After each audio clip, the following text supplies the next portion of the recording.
Did you know that millions of Americans could be receiving up to $291 in monthly EBT payments? But many people are still unaware of the latest changes to SNAP benefits? Are you wondering if you're getting the maximum amount you're entitled to, or whether new benefit increases could put more money in your pocket this August? What if I told you that recent announcements about SNAP payments could mean extra cash for groceries that you didn't even know was available?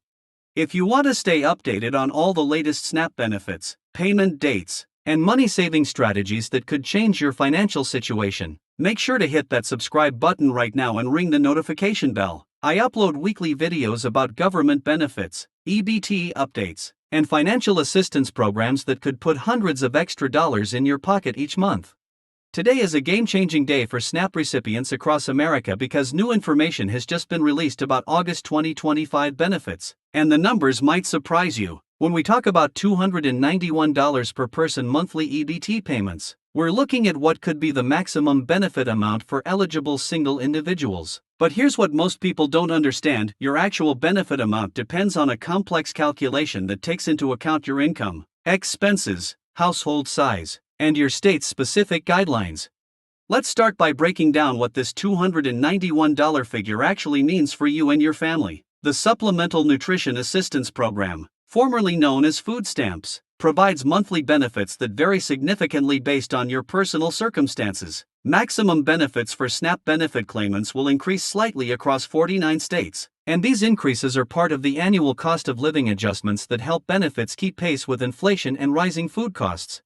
But here's where it gets interesting: when we talk about $291 per person, we're discussing the theoretical maximum that a single-person household could receive under optimal circumstances. However, the reality is that most SNAP recipients don't receive the maximum benefit amount because the program is designed to supplement your food budget, not replace it entirely. The government expects that households will contribute about 30% of their net income toward food costs, with SNAP making up the difference needed to afford a nutritionally adequate diet.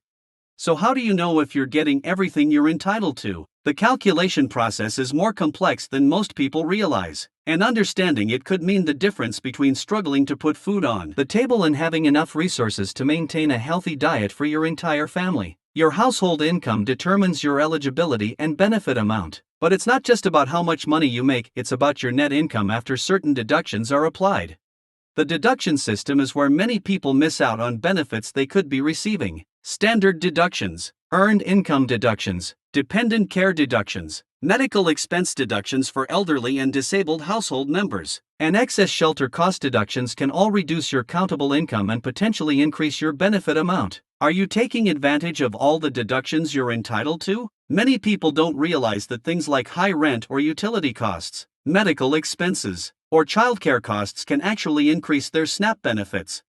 Let's talk about what's happening specifically in August 2025 because timing matters when it comes to your benefits. Some states pay all beneficiaries on one day, while others stagger payments throughout the month, which means your payment date depends entirely on where you live and sometimes even on personal identifiers like your case number or the first letter of your last name. Understanding your state's payment schedule helps you plan your grocery shopping and budget more effectively. But here's something that could be even more exciting than your regular SNAP benefits. Are you aware of the additional programs that could be putting extra money on your EBT card right now? The Summer EBT program, also known as SunBucks, has been distributing additional benefits throughout the summer months, providing eligible families with extra purchasing power when children are out of school and don't have access to free school meals. The economic impact of receiving maximum SNAP benefits cannot be understated, especially when we're talking about amounts like $291 per person per month. For a family of 4, we could be looking at over $1,000 in monthly food assistance, which represents a substantial portion of a household's grocery budget. But the question remains: are you actually receiving the maximum amount you're entitled to, or could changes in your circumstances, better understanding of the application process, or taking advantage of available deductions increase your benefits?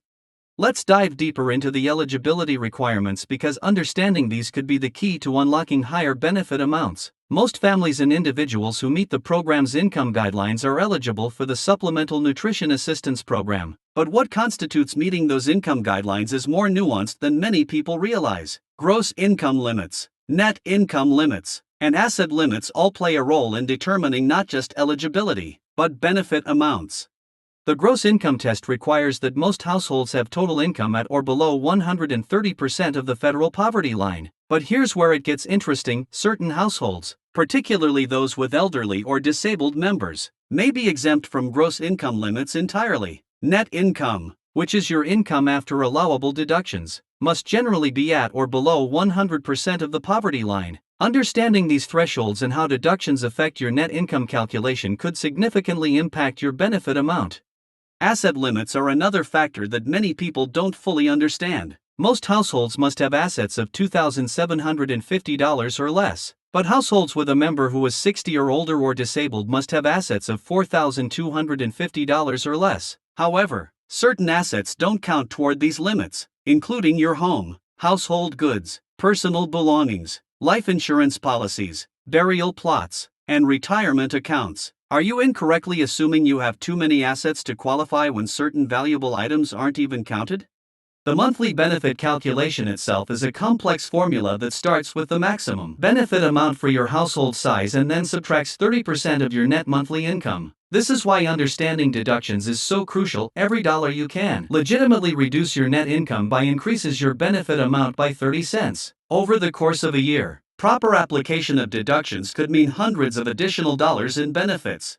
Let's talk about some specific scenarios where people might be missing out on their full benefit amount. If you're paying high rent or mortgage costs, utility expenses, or both, you might be eligible for the excess shelter deduction. This deduction applies when your housing costs exceed half of your net income after other deductions. For many households, this can result in significantly higher benefit amounts, especially in areas with high housing costs. Medical expenses are another area where eligible households often miss out on deductions. If you're 60 or older, or if you're disabled, you can deduct medical expenses that exceed $35 per month. This includes health insurance premiums, prescription medications, medical equipment, and even transportation costs to medical appointments. Are you tracking these expenses and claiming them on your SNAP application or recertification? Dependent care costs represent another significant deduction opportunity that many working families don't fully utilize. If you're paying for childcare, adult day care, or care for disabled household members so that you can work, look for work, or attend training programs, these costs can be deducted from your income for SNAP calculation purposes. For working parents, this deduction alone could substantially increase benefit amounts.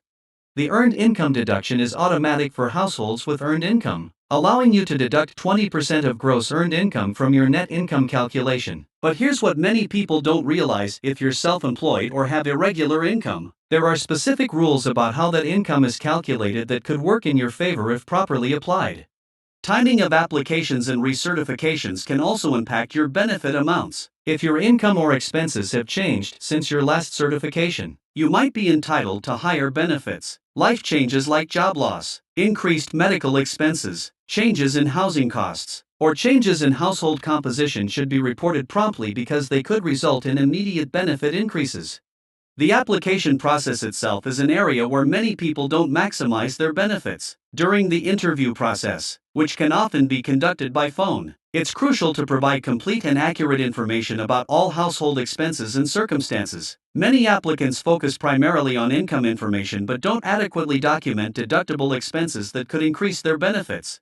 State-specific variations in SNAP administration can also affect benefit amounts. Some states have broad-based categorical eligibility policies that relax certain income or asset limits for households receiving other forms of assistance. Other states have implemented heat and eat programs that provide standard utility allowances. Understanding your state-specific policies could reveal opportunities for higher benefits.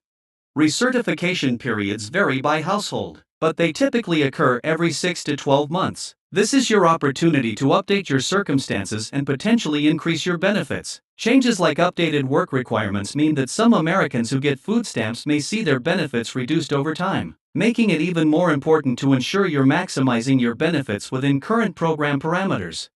The integration of SNAP benefits with other assistance programs can also impact your total household support. Households receiving temporary assistance for needy families, supplemental security income, or certain other benefits may have streamlined SNAP eligibility processes. Additionally, participation in SNAP can make households categorically eligible for other programs like reduced-cost school meals and certain utility assistance programs.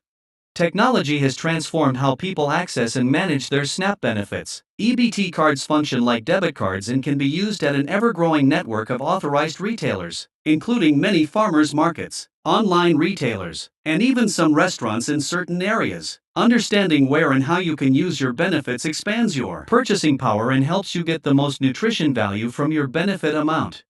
Economic research demonstrates that SNAP benefits generate additional economic activity in local communities. Every dollar in SNAP benefits spent generates approximately $1.50 in economic activity, supporting local grocery stores, farmers markets, and other food retailers. When you maximize your SNAP benefits, you're not just helping your family, you're contributing to local economic health.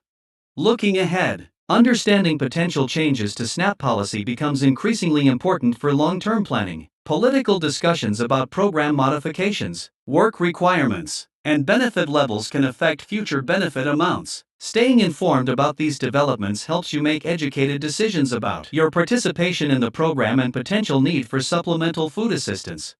The $291 per person monthly EBT payment figure represents the upper end of what's possible under current SNAP benefit structures, but reaching that maximum requires understanding the complex interplay of income, expenses, deductions, and household circumstances that determine your individual benefit amount. By fully understanding these factors and ensuring you're taking advantage of all available deductions and programs, you can work toward maximizing the food assistance available to your household.